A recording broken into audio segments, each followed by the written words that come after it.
大家好，我是林更新，今天非常荣幸来做客小胡朋友圈。首先欢迎我们的林更新老师来到我们的小胡朋友圈。然后在我们采访问题之前呢，先给你准备一个热身的游戏环节。暖场游戏，熟悉的表情包们。游戏规则：导演现场提供与林更新合作过艺人的遮脸表情包，林更新需准确的猜出对应的艺人名字，答对2/3即为挑战成功。好，第一个猜人名是吧？赵丽颖。不对，谭松韵。这个方向是对的，是个非常美丽的女生。我提示鲜花，就是你们合作的那个剧名。刘亦菲。对啦，这什么呀？你这挑哪人好看呢？真的是。她这样很可爱呀。好，下一个，她有叫过你叔叔。易烊千玺。哦，这个表情包这是 P 的图，我见过这个，我见过这个的。这个很好用的。你们互动过，然后可能即将要见面，你到时候可以模仿这个给他，看看他猜不猜得出来是他的。即将要见面，咋确定行程的要见面？然后缩小一个范围，在这个节目里。王俊凯吗？哦，这好年轻啊，这个。那脑不行了，这表情包我好像也见到过。那你用的还挺多的啊。我是看到过啊，没存。这个很明显了。这个我知道，但我不知道你的脸换成谁了，刘诗诗吗？是他是他啊，因为这个戏的造型我不太清楚了。这个表情很可爱。赵丽颖吧？这是吧？送分题。这个也很缩小在这个节目里了。郑恺。不是，我又专门把他的下巴这块给他留出来。什么意思？肥呗？你这意思有点伤人心吗？陈赫是吗？是你自己说的啊。那你说的什么？我可以把他下巴留出来。你的意思赫哥没有下巴的是吧？最后一个。我还原一下。这怎么就突然又来一个表情包呢？这个。但是其实网友有做很多这种，你有看到吗？就是看到过哎。这个有看到。这个我看到过。你都有看到？那你看最近这个呢？还有这个红烧肉。红烧肉没看到过，就看到过他那个绿衣服那个，这个看到过。这以前的嘛，这个我看到过，有人提过。上网速度挺快呀你。回春了，然后说你有一种男大的气质，状态很好。就是有网友形容你出来以后，就像刚刚洗完澡那种清爽感，你有知道这个形容吗？是因为刮胡子的原因吗？如果留胡子，我估计也没有这种感觉了。就感觉你好像就是独特的有一种那种皂角相一样的。这不油吗？就是粉不压的话都反光啊，这油腻呢，真的。大家说你不油的，就还翻了你很多那种年轻旧照。旧照，年轻时候的旧照，像素巨低的那种。没有那个卷发。我知道那个，我现在其实也卷发，只不过今天拉了一点。那被粉丝催婚什么感受呀？这种许愿看不见的。但你那天过两天在词条里把这有一些东西全屏蔽掉，系统自动屏蔽。那你有看你最近就是粉丝底下很多那种评论，就是咱们丽瑜姐的，我给你看看啊。没太阅读。没有，就是你俩又幸福。啊，这我看到过，你都看到过。真不知道，真的有才，不知道在哪里。小谷为师不等于。是给花哥搞的那黑圆圈搞的。所以你都有看，就会我有看到看大家的反馈。对啊，这前面几个什么热评，这点赞什么多的全是这些东西，真的有才，不知道从哪儿扒出来这些图片啊。那现在就是很流行猫素呀、狗素，作为就是咱们的领狗，你觉得狗素？比如像你呀，就叫你宿舍啊。狗素就是那个塑料的塑，就是比如说觉得说这个人有点像猫猫，什么猫？塑造的塑呗，就是。对。哦 ，OK。其实你就属于是狗素嘛，作为狗素鼻祖，其实是神素。那你觉得你自己是什么狗素什么品种？神素什么狗素？你不行，我必须问。就有的人说是什么哈士奇，有的是萨摩耶。那必须得是聪明的这种小猎犬之类的，像许纳瑞啊这种。最近还有个热梗，内娱掌管什么什么的神，你觉得自己是掌管什么的神？我先说。你心里有答案了是吧？因为我昨天继续看你那个剧，我觉得这个内娱掌管窝囊的神。心里面挺窝囊的啊，窝囊囊的，柔柔弱弱的小樵夫，让人欺负。你同意吗？他嘴还硬了，关键其实可以不欺负他的，他还去挑衅。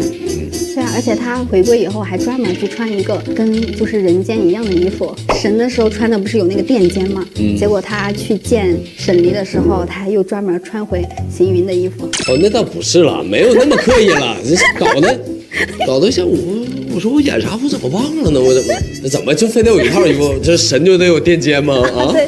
朋友们啊，神就得有垫肩，以后全给我垫肩安排上。雨风行》正在热播嘛，第一次饰演这种轻喜剧，感受如何？其实演过喜剧，但这一次呢，我觉得轻侠对，因为导演之前拍的戏应该也看到过赘婿那种，其实他比较擅长这种轻幽默之类，他不是那种恶搞。那我在拍的时候也很开心啊！我觉得这一次拍的跟别的戏不同的就是，虽然它是一个仙侠剧，你也要有的时候端着或者是带垫肩，对，得素一下。然后你并不是一个我们讲说神就是一定要趾高气昂的，高高在上。我觉得这就是体现出人物的个性，他没有把一个人物给框死。那你有没有知道，其实他的成绩就是非常厉害。《鹅》的站内开播前，他热度就过万了，而且开播不到3个小时，他站内热度破了2.8万。然后我们芒果 TV 还是所有剧集预约第1名，然后在卫视的收视率也是当晚的第1。我那天开播第一天，我在录盒子第1期，当我去看的时候，已经第2天早上4点多。收工立马就赶紧去看一下吧，觉得自己来看真的挺满意的。虽然很困，还是把那2期给看完了。然后导演啊、制片人是发来祝贺，他说啊，我们真的是还不错啊，给我讲一些数据上的，虽然我不太懂啊。连开会员都要排队。哎，这啥花钱还得排队？对啊。行吧，你可以再歪一下嘴，也真是的。什么花钱还要排队，真的是。所以要多多给大家带来一些这种作品。是，也难得了。就是你拍很多戏，其实不见得说每一部都符合观众的口味嘛。抛开和丽颖的这种二搭的因素，更多的是我觉得一个好的一个团队、好的剧本、好的导演、好的合作伙伴一起来创作。所有的演员大家都打成一片啊，一起去讨论怎么演啊。一下班大家一起夏天喝点啤酒啊，撸个串儿，都是相处非常融洽。第2天肿的时候一起肿。不能我一个人肿，大家一起肿。那你这次一人分饰2角嘛，行令还有行止神君，那演的时候就是会不会有一些特别的设计来区分这2个？除了一些肩膀上的问题，还有没有，他始终其实他是一个人。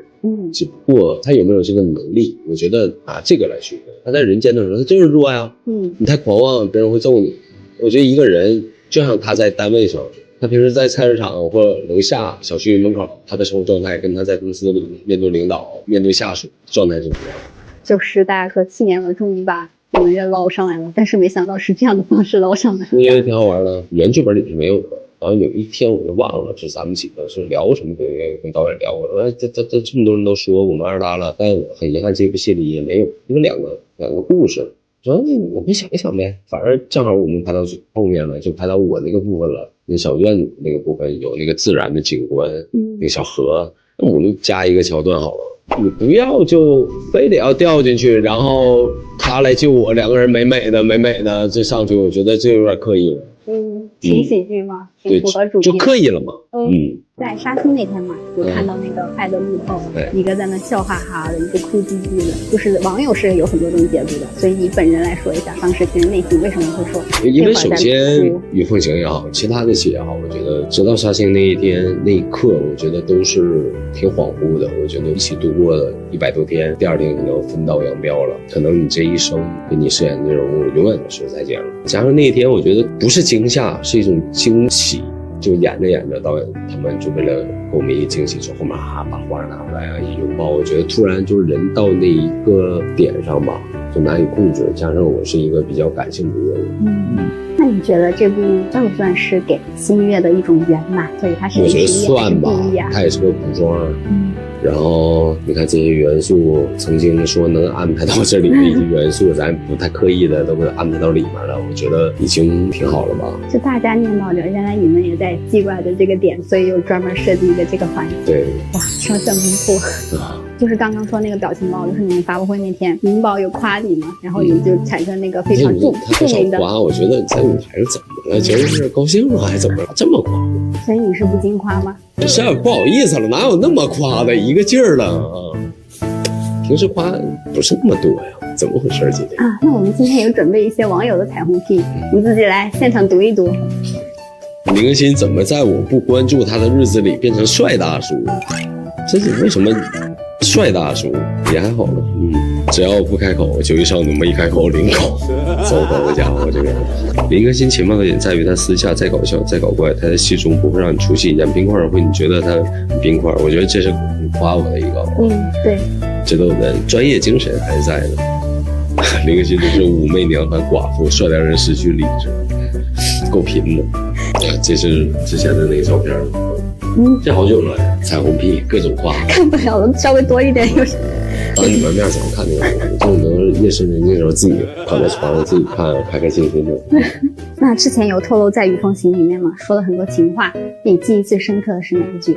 可以现场公布。真的很恶心，有些真的。那天我们发布会之后，我们吃了一个晚饭，我就突然想一句台词，我跟那个何宇在讲，那场戏是赵丽颖不在场，我当着何宇的面说，我再也见不得他那般脆弱的模样。我说我为什么要对何宇说这句话？很自信，充满了自信，很帅。这个镜头，然后就走了，何宇都懵了，耍完帅就走了是吧？当时说让你们演霸总，你们说又演霸总不演。霸总就算了吧，《雨凤行》里他就是相当于霸总嘛。其实这样女生观众看起来很爽的是吧？是的，很爽。就他说他性格很像哪吒那种，就是我命由我不由天那种感觉。对啊，沈黎角色就是这样子嘛，嘴还硬呢啊，打不过也嘴硬啊，能力又强。其实我看来，他那会儿那造型，拎个小枪，带点那小环什么，我说你这不哪吒吗？那你给我们下一期艺人提一个问题或者一个挑战都可以。好，你是否是真心实意的喜欢你目前的一个工作？如果让你放弃，一定要放弃，让你再选择一个。